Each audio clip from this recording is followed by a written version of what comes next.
The silverware trembled in my hand as my sister's words cut through the Christmas dinner conversation. "It's just so sad that some people never reach their potential," Olivia said, her eyes sliding toward me with practiced pity.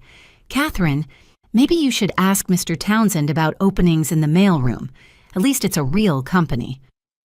Mr. Townsend, Olivia's boss and dinner guest, chuckled on cue, wine sloshing in his crystal glass. The sound of their shared laughter seemed to amplify as the blood rushed to my ears. I felt my chest constrict as I watched my parents exchange that look, the one that carried 17 years of disappointment since I'd abandoned the family plan. My phone vibrated silently in my pocket, the fourth urgent message from the board about tomorrow's acquisition, the one that would make or break Townsend's career, the one that only required my signature. "My name is Catherine, I'm 32, and this is the story of how I stopped hiding my success from the family that defined me by my failures." I hadn't planned to reveal anything tonight.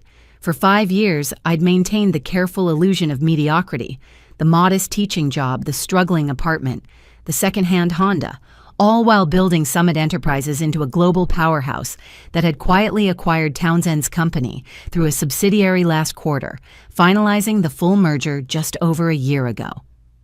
"The garage is all ready for you, Kathy," my mother announced, breaking into my thoughts. "We put a space heater out there since Amanda needs the guest room.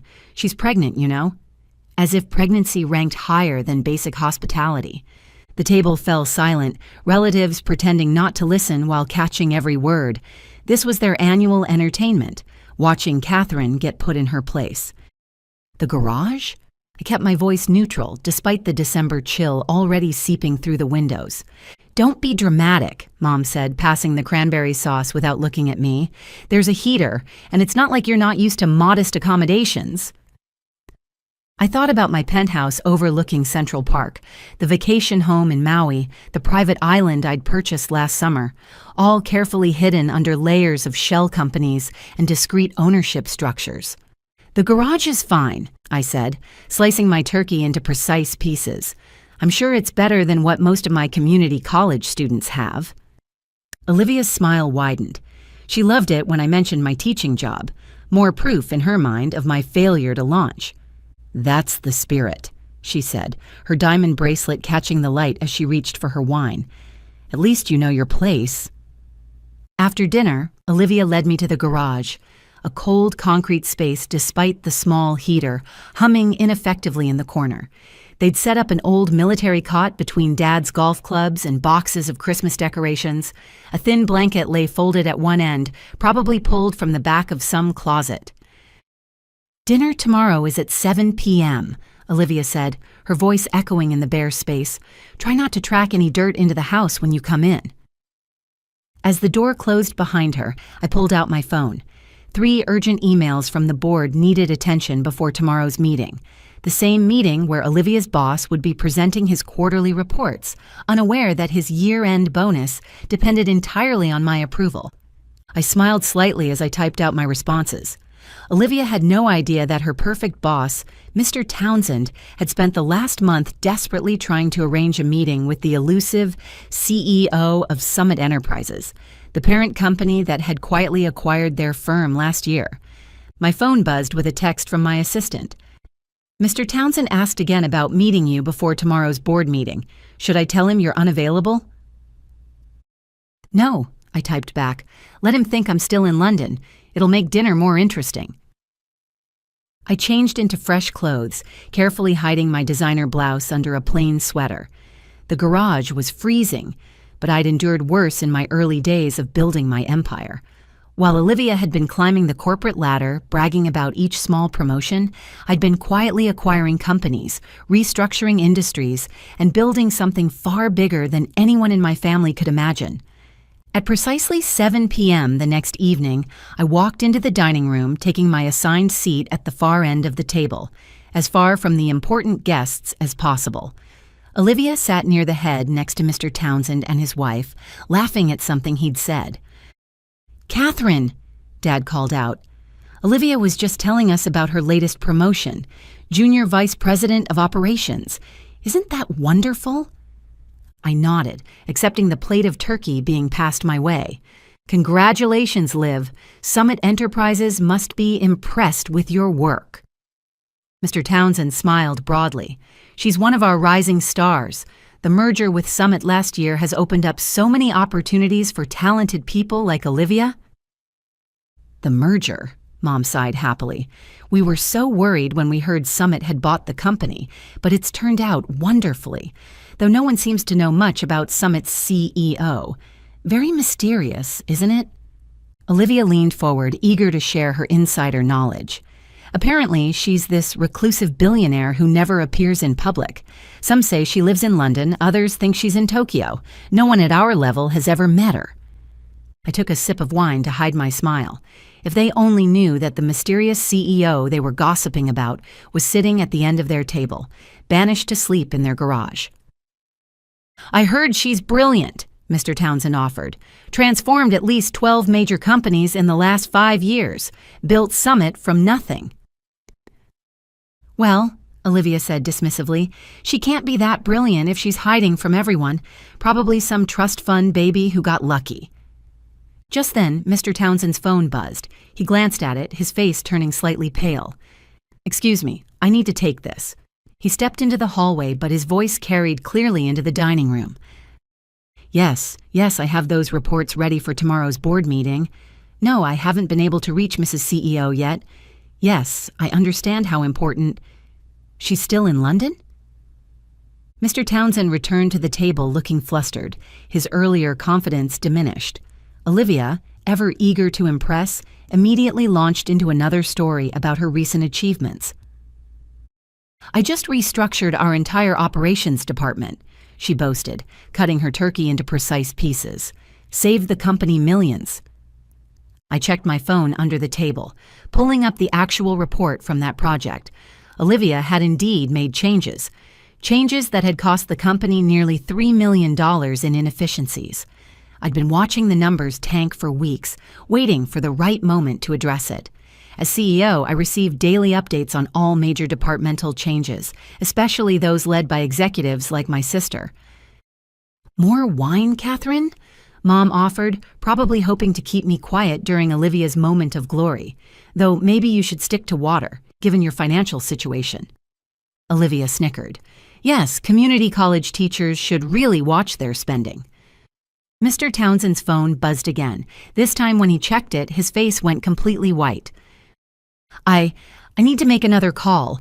Urgent business. As he hurried from the room, I could hear him practically begging into his phone. Please, just 5 minutes with Mrs. CEO, the board meeting tomorrow. I'd instructed my assistant to start sending him a series of increasingly urgent messages about tomorrow's meeting. A little cruel, perhaps, but after years of watching Olivia lord her position over me, I felt entitled to some theatrical justice. Speaking of business, Uncle James chimed in, did you all hear about Summit's latest acquisition? They just bought out Richardson Global for $12 billion. Olivia sat up straighter. Really? That's one of our biggest competitors? A hostile takeover, Aunt Margaret added. Richardson never saw it coming. This mysterious CEO. She's absolutely ruthless. I thought about the Richardson deal, remembering the late nights spent strategizing, the careful maneuvering of assets. Ruthless wasn't the word I'd use. Strategic, perhaps. Determined, definitely. Mr. Townsend returned again, looking like he might faint. Mrs. CEO is calling an emergency pre-board meeting tomorrow at 7 a.m. All department heads must attend. Olivia's fork clattered against her plate. What? But tomorrow's Christmas. She doesn't care, Mr. Townsend replied weakly. She's reviewing all recent operational changes. Olivia, bring your restructuring reports. Now seemed like the perfect moment. I cleared my throat softly.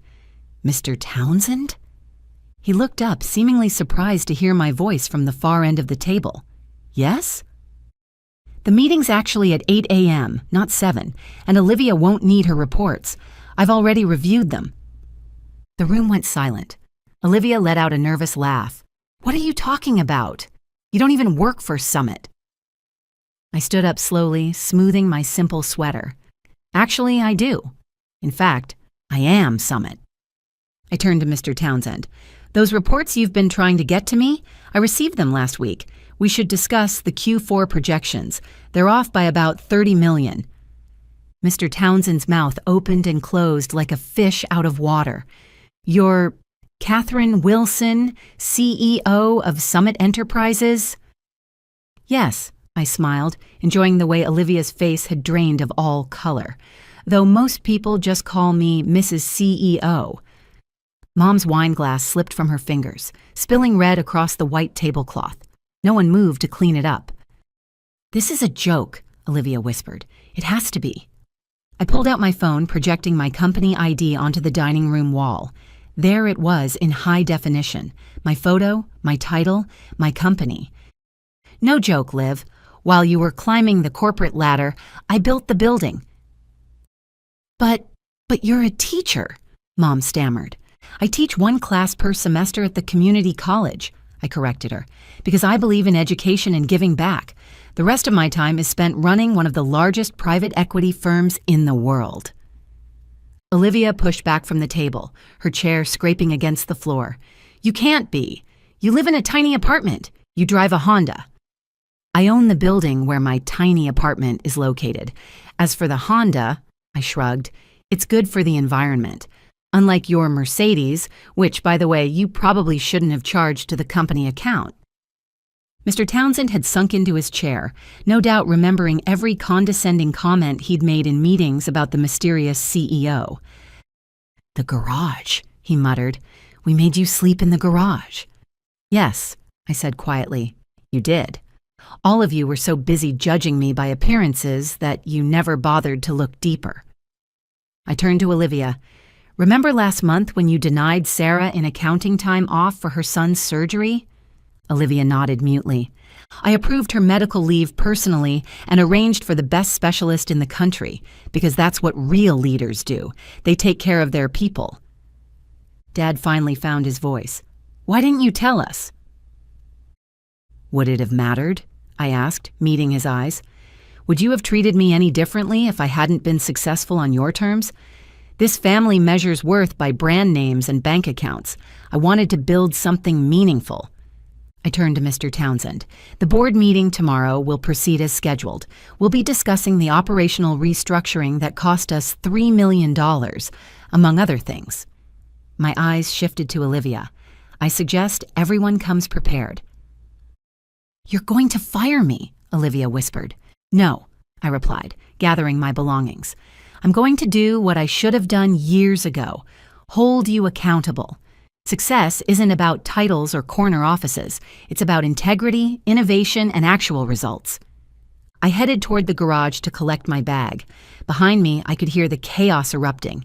Mom's protests, Olivia's denials, Mr. Townsend's frantic phone calls. One more thing, I said, pausing at the door. I won't be sleeping in the garage tonight. I have a suite at the Four Seasons, which I own, by the way. Merry Christmas. As I drove away in my environmentally friendly Honda, my phone buzzed with messages from family members. Apologies, explanations, attempts to rewrite history. I ignored them all. The next morning, I sat at the head of the boardroom table in Summit's headquarters, watching as Olivia and Mr. Townsend filed in with the other executives. Gone was my sister's smug superiority, replaced by something that looked remarkably like respect. Before we begin, I announced, I want to talk about company culture, about how we treat people regardless of their title or apparent status, because success isn't just about profits, it's about character. Olivia wouldn't meet my eyes, but I saw her taking notes for the first time in her career. Sometimes the best revenge isn't about getting even. It's about showing people that their judgment of you never mattered in the first place. While they were busy looking down on me, I was building an empire. And as for next Christmas, I think I'll host it at my place, all 15,000 square feet of it. Let them sleep in the garage.